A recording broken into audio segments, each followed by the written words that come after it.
What's this?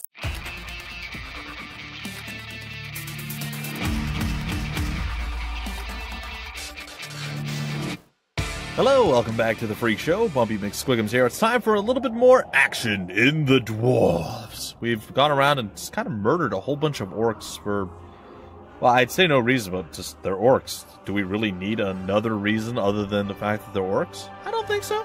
I think we're totally justified in our orc murdering ways. So that being said, we were going to go to Axeldale or whatever Dierstradsdorf thing. So we're going there. Axeldale is shrouded in an eerie silence as you approach. There's not a single fishing boat on the river, and many of the houses are now just burnt-out ruins. The big-nosed beasts have made a grim job of it. Seems they don't like fish. Boendal gives his brother a reproachful look. There are dead bodies everywhere, but it seems to you that there should be more of them.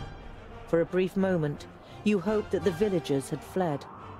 But then you realize that the orcs were probably hungry after their victory, and your stomach turns. Yum. Boendal lays a hand on your shoulder. Let's go.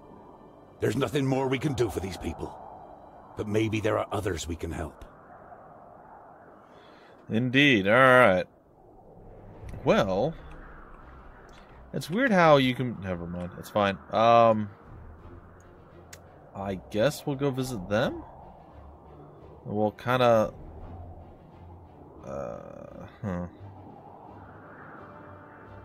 It looks like there's no way to go this way. Like, there's no connecting points here, right? So we're gonna have to cross the water. Do I want to take the time to go here, then, if I'm just gonna have to back up this way? I mean, I guess I can go there, and then it won't be too bad. We're gonna do it. I'm curious. Clute Meadow is recovering from a recent battle. Green-skinned corpses are being incinerated on dozens of pyres. Some of the buildings were damaged, but repair work is already in full swing. You hear some villagers talking about the attack. It would seem that King Tilligorn's cavalry had protected the settlement and destroyed the army of orcs. But the cavalry have already returned to the capital, Talborough. Huh. Interesting. I still don't understand what the 15 is. Like, why are they there? Like, what does that number mean? I don't know. Maybe that's how long before they're gonna be... Oh, wait, there is a way across the water here. Alright, sweet. So we did find a way. Oh, good. That's excellent, then. We're gonna go to Millstone. Apparently that's kind of a dead end there. We're gonna have to circle around anyway, so let's head over to the town thing. Oh, we just missed the merchant. I'm going to the Stop running from me, merchant. Oh, you're the worst. I hate you right now. Once again, you reach the crossroads and the Stone Sheep Tavern. Alright, we can sit down at an empty table, I guess. You walk to the nearest empty table with the twins in tow and sit down. The landlord comes out from behind the bar and walks over to your table. He gives a narrow smile. Good to see you again. What can I get you today? Alright, well, show me what you had for sale.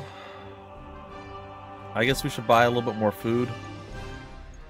Again, I don't think we need a ton of food. Well, I imagine we will need a lot of food over time, but...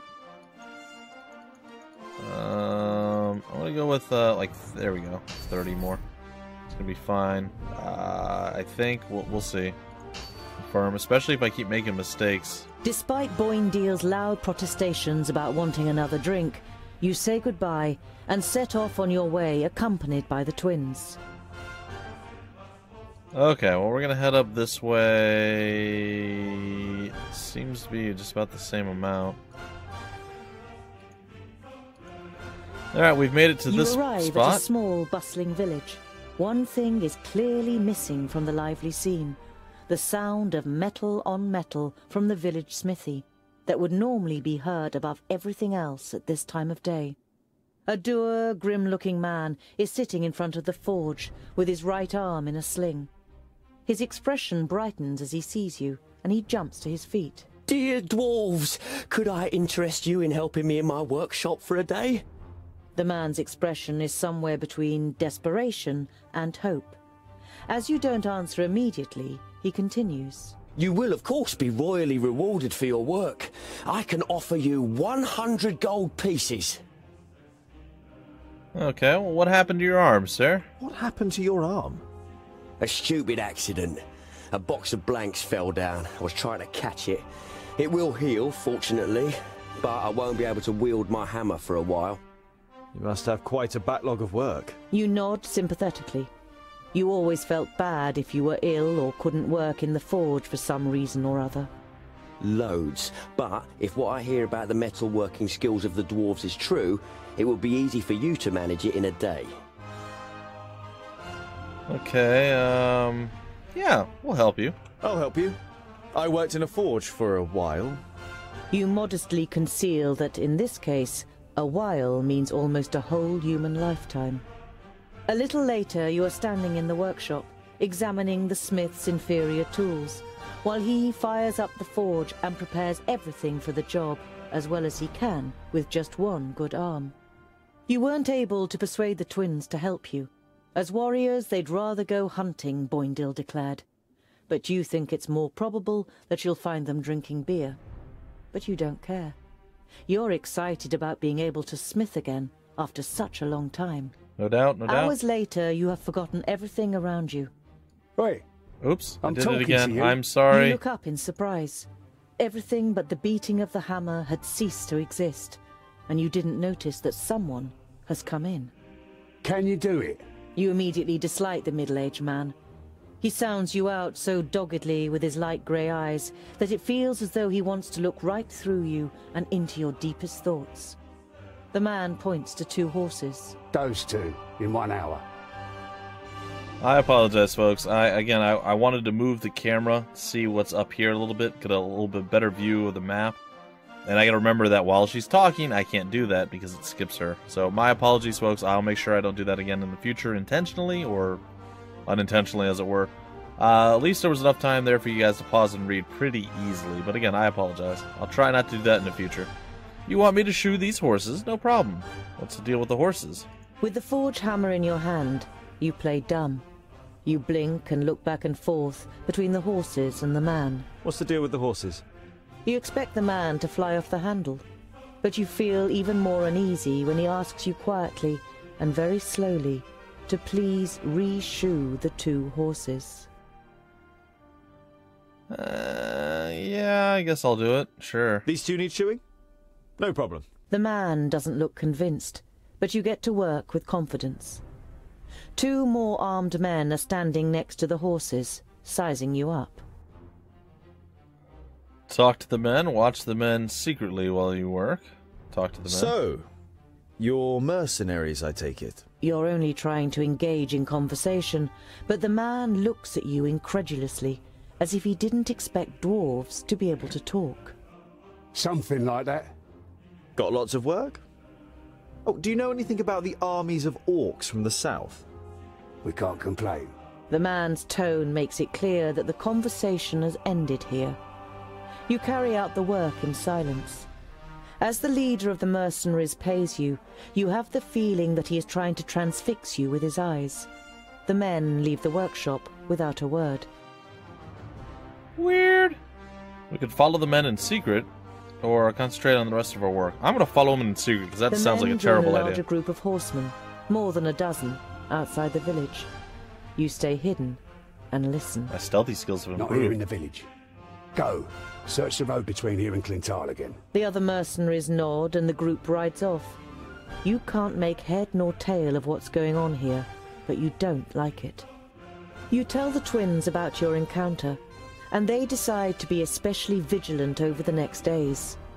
You spend the night in the smith's house and move on the next morning. Sweet. Alright, so now we can actually maneuver our camera here a little bit. I imagine the dwarf merchant's going to go off on his own little tangent again. And there's not going to be a lot that we can do to stop him. So, that being said, we're just going to avoid him altogether. I think we're going to go and take a spot over to the Porista, and then we're going to head up to whatever this place is, and then up to where we're supposed to go at Green Glade, or whatever it's called. So, that's the plan. Let's head on over and get started with that. Oh, the merchant didn't move. I could have actually met up with him. Darn it. Oh well, too late now. We're on the road again here. We're running out of food, sort of, too, but Parista is supposed to be a pretty big... The closer you get to Parista, the livelier the streets become. Many of the large buildings in the city are even taller than the high city wall. But one building towers above them all, the palace. Its dome gleams white in the sun. It is the seat of the Council of Magi, and its central tower, which juts high into the sky, serves as a waypoint for travellers as far as 50 miles away. You reach the Council's palace, but are stopped in front of its gates by a guard. The Council of Magi is convened to take care of the perished land. They mustn't be disturbed. The perished land? You mean the barrier? Is there something wrong with it? The guard shrugs his shoulders. Won't be anything the Council can't sort out. Okay, that seemed very underwhelming. There's no, like, shop or anything we can do? Nothing? Really? Okay, well, whatever. You know, you do you. The hamlet of Sungird certainly lives up to its name. You arrive as the sun sets behind the tower of a Palandial temple, lighting up its stained glass. There's a shop in the village, and through the window, as well as some everyday objects and food, you also spy a shelf full of books. Well, let's enter the shop. A small bell rings as you enter the shop. The twins look around, but seem rather disinterested, until they discover a couple of gemstones on display. On the wall to your left is the bookshelf you saw through the window. It's quite unusual for a village shop to sell books. That's fair. I suppose they said only a few people were actually taught how to read, so yeah, makes sense. Show me what you have for sale. Look at the bookcase. You stroll towards the bookshelf and read some of the titles written on the spines of the books. You know many of the works from Lot Yonan's library. Oh, by fracas, look, dear brother! The scholar really is looking at books! It's an interesting selection, Boindle. I could make some recommendations for you. Boindle throws his arm around your shoulder and pulls you slowly away from the bookshelf. What if someone sees you? Here, this is more our kind of thing. You follow him reluctantly and are shown the selection of gemstones. Alright, well, show me what you have for sale, Mr. Shopkeep. Alright, there's some more rubbed-up grub for us. You know, we'll buy all 64. That's fine. You know, that's good. Let's confirm that, and let's get on our way. We'll head on up over here. We're almost to our destination. Boindle is walking next to you in silence. Now and then, he looks at you from the side. And you really do like books? Yeah, I'm curious. And you could find many answers in books. Won't you have found all the answers at some point? Quite the contrary. The more books you read, the more questions you ask. Ah, I knew it. Oh, just a waste of time. Not exactly, but okay. You have your own opinion. You approach the village Fine. and can tell even from far off that something isn't right. The smell of burnt wood and death is in the air. That's not good. All right, we get to go and actually control our dwarves and have me do some more friendly fire murder. So, yes, we've learned in the past a few terrible missions that I've done that I can murder my own teammates or allies if I'm not cautious with my attacks. So, being mindful of that, we're going to try not to kill off our own friends this time around. It's weird. It's an odd choice. I like it, though. The piggies have really shown those pointy ears. We couldn't have done it any better. Stay alert. I want to find out what happened to Garen. I think all of us kind of do. Alright, well, let's go see the body in the tree. The elf maiden's graceful snow-white face still radiates beauty, in terrible contrast to the rest of her appearance. Also, her eyes are kind of missing. From the neck down, she is nothing more than a blood-red, damp and glistening skeleton. There are long nails sticking through her thin bones, and where her beautiful eyes once were, are now gaping black holes. Well, that's nightmare-inducing and quite disturbing. Enjoy, folks. Hey, there's like blood footprints or something. Hoof marks. Hoof prints! Burned into the ground! Oh, fire? The fire in Boindle's eyes flares up with delight. Huzzah! That would make a change from those stupid peggies. Did you hear that, brother? We might get to test our blades on Tion's pointy ears. Well, he seems excitable. Good for him. Or bad for us. Let's look at the dead. Green Glade was one of the few places in Girdlegard where humans and elves lived together. You don't see any elven features among all the faces contorted with pain and fear. You look away. We did see one kind of nailed to a tree, looked a little worse for the wear. Eyes kind of missing. I mean, there's a lot of bad stuff that happened to her, so maybe re-speak that. Why are you glowing? Oh, because all of the bodies glow. Gosh, can I can turn the yeah. All right, well, let's look at the fire.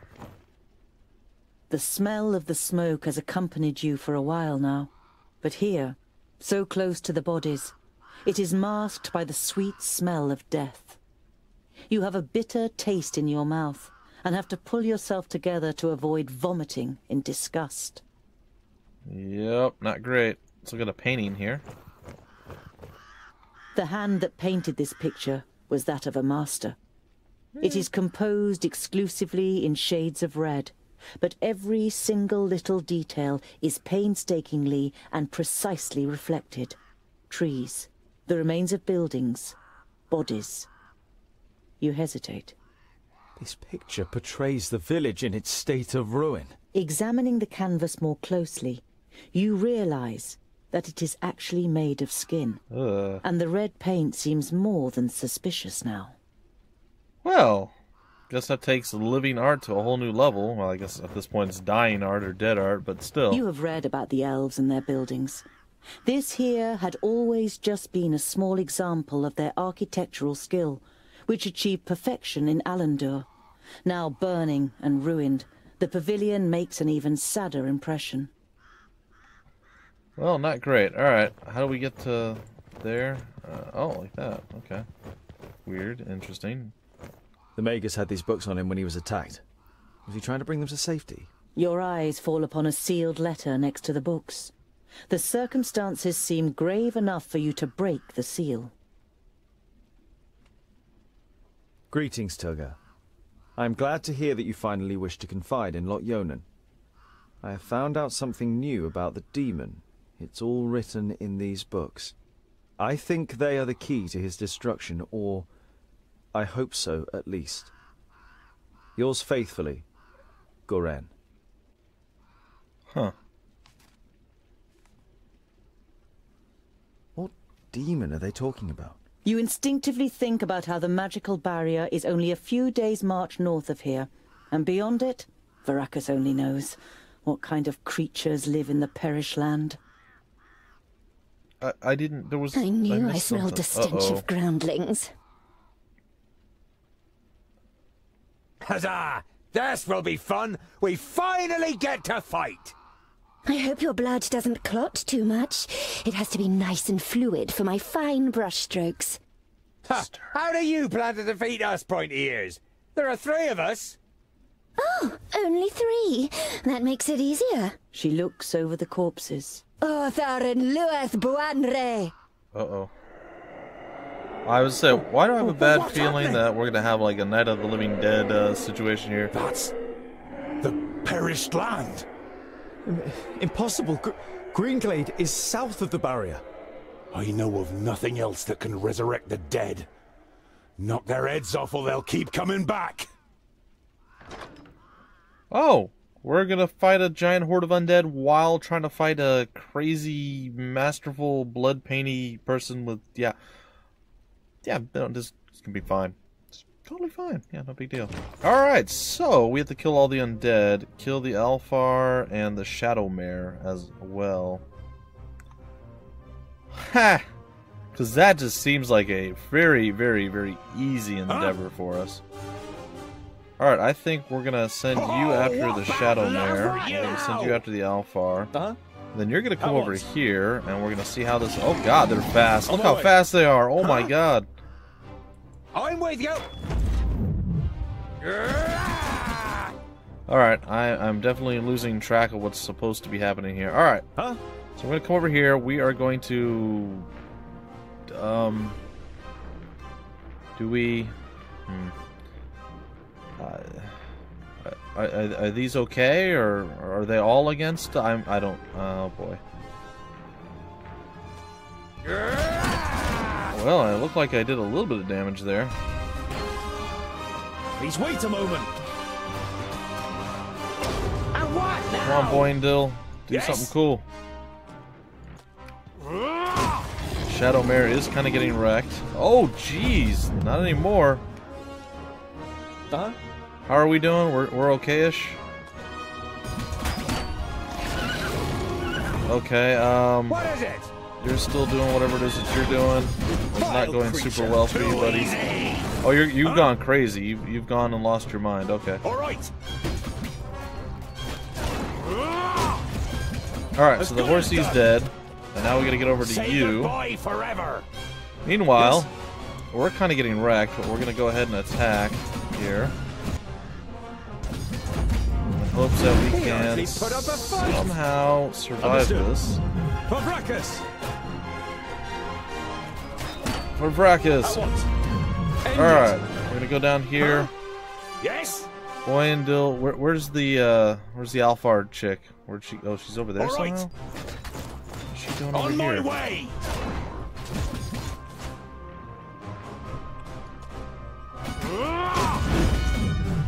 Okay, we're trying to stay on her. Huh? What is it? He's gone crazy again. I need to get away from him. For Brachus! Yes. Take you out. Yes. Oh, we're getting destroyed slowly here. Tungdil, get away.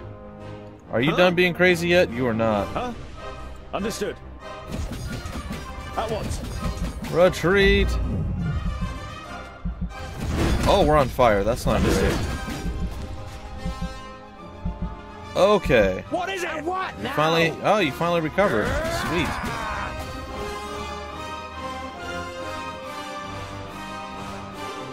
Yes. I gotta get Tungdil out of there though. Understood. Oh, he's getting wrecked now too. Yes. Jeez. Oh, Come on, guys. what bad luck for you. What is it? Huh? At once. Come on, get away from them. On my way. Get away. At once. Huh? Alright, what does this do?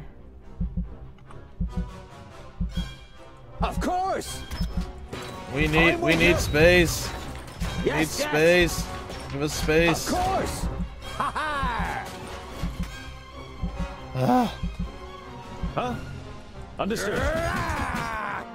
For Brachus! Who's next? Oh my gosh. Alright, so you are now in here. You are doing stuff. Good job. Right. Say goodbye forever. Stay on them. Do this. Yes. Attack! Alright. Pow! Another one. Knock him bites down. the For dust. Brachus! What is it? Boyndil, why Of don't you get course. away a little bit further? Alright, go back up to your What is bro. it? Oh man. With Some pleasure. scary stuff. Huh? I can't do that yet. Still can't do that, huh? Alright, go ahead and take out these guys. He hardly put up a fight. End it. Huh? Oh, you're back in here. Why are you back in here? Another one bites the dust. Come here, you. I'm with you. Alright, Huzzah! go ahead and huzzah yourself through. Alright, what are we doing with you? Oh, what bad luck for you. Okay, that's Yes. it's okay-ish. It's not great. Put up a fight. You're very hard. Attack! Vile creature! Oh my gosh, there's so many. Oh, did we defeat him? Oh, we did. Oh, so we're not looking too bad right now. What is it? Okay. I can totally get behind this. Alright, what are we looking at now? We're looking at And your what crazy now? self doing crazy Of things. course.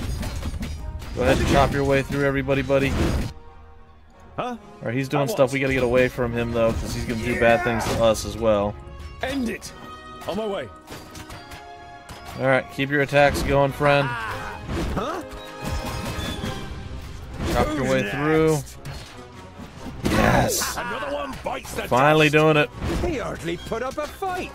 Oh, no, they did more than hardly put up a fight, buddy. You can't Yes, say that. That is a load of bull malarkey. Yes. They did quite well. Understood. I didn't hit you very hard. Come on. Let's finish these guys off. Too easy. For Vracus! Hey, we've done it. Ow! Another one bites the dust. Huh? Who's left? All right. Go. On my way. Who didn't we kill? On my way. Almost done. Well, that's not good. On my way. Always go.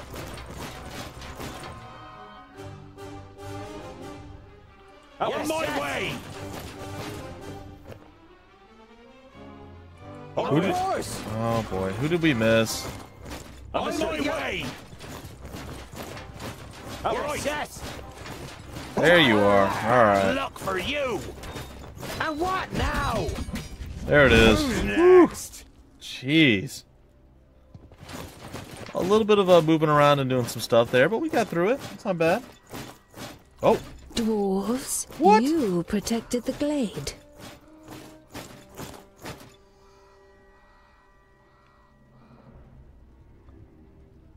The perished land.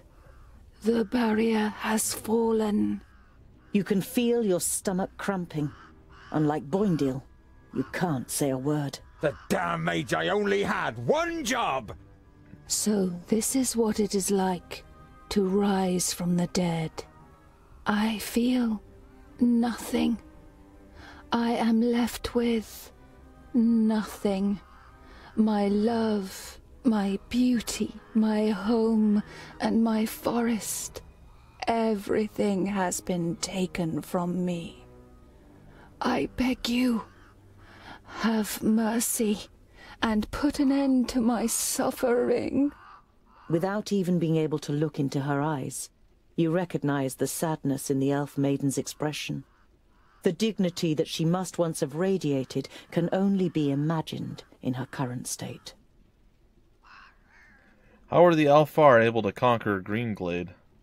Decapitate the elf maiden and put her out of her misery. Let's ask first. Garen was here, and I've heard that you elves have special abilities in battle.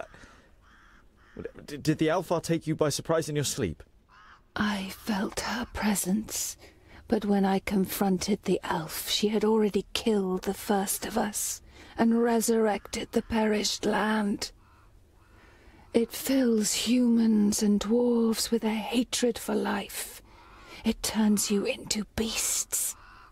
They charged through the village like a fury, and everyone that they killed became one of theirs. If the perished land spreads further south, then Nodon won't need any orcs, ogres, or Alfar. One human losing their life in the perished land would be enough for the madness to sweep through the land like the plague. Alright, well, let's murder her. Your stomach turns, but you know that it's right.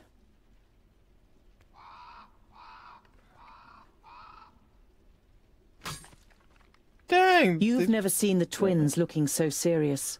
They would pit themselves against any army of orcs, but this is something beyond their power, and yours. We need the Magi. They must rebuild the barrier.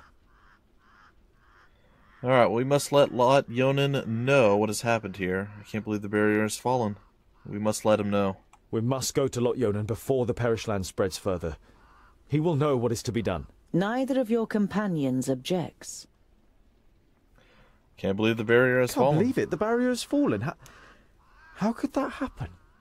Who could tell? Anything could go wrong with all that hocus pocus. It had held back the perished land since the fall of the Fifthlings. Reinforcing the barrier whenever it loses power is the primary duty of the Great Magi. I can't imagine how Nodon or anyone else could have broken through it.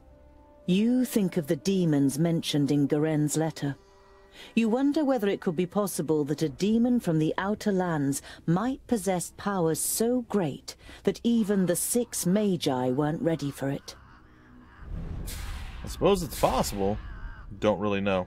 Well, we got wrecked pretty badly in that, but we did a lot of work. We did survive. No one died. I was very careful. I don't think I, at any point, friendly fired myself. Now, Boindale might have gone a little crazy with his bloodlusty thing and attacked people. because him and Tungdil were kind of holding the line over there while Boendal was doing his other stuff, but like intentionally there was no friendly fire. Alright, we have two options here. We have the leap attack, or we have charge. Assault, run spanning several meters while pushing enemies aside. I think I like that better, as long as I don't charge off of a building or something again. Alright, looks like at level 6 we'll get another skill, and then we'll be able to continue. Alright, cool. We got 15 food, 320 monies, and a flawless pearl. Quite valuable. Alrighty, I will take that, and I think this is pretty close to where we'll break off the episode. There might be more narrative, and then after that, we'll break it off. Nope, that's it. Alright, ladies and gentlemen, that's going to do it for this episode. I hope you guys enjoyed. If you did, well, stick around the channel. There'll be plenty more to come. I think the next episode will probably be day after tomorrow. And then on the weekend, I'm going to focus on doing probably another double episode each day of the Dwarves. I really like this game. I have a lot of fun doing it. It's like, alright, I get to cover it again. Yes! I have a lot of games that are like that right now, so it's a good time, guys. Good time. Anyway, yeah, until the very next episode, folks, my name's Bumpy McSquigums. Thank you for stopping by the Freak Show, and I will see you later.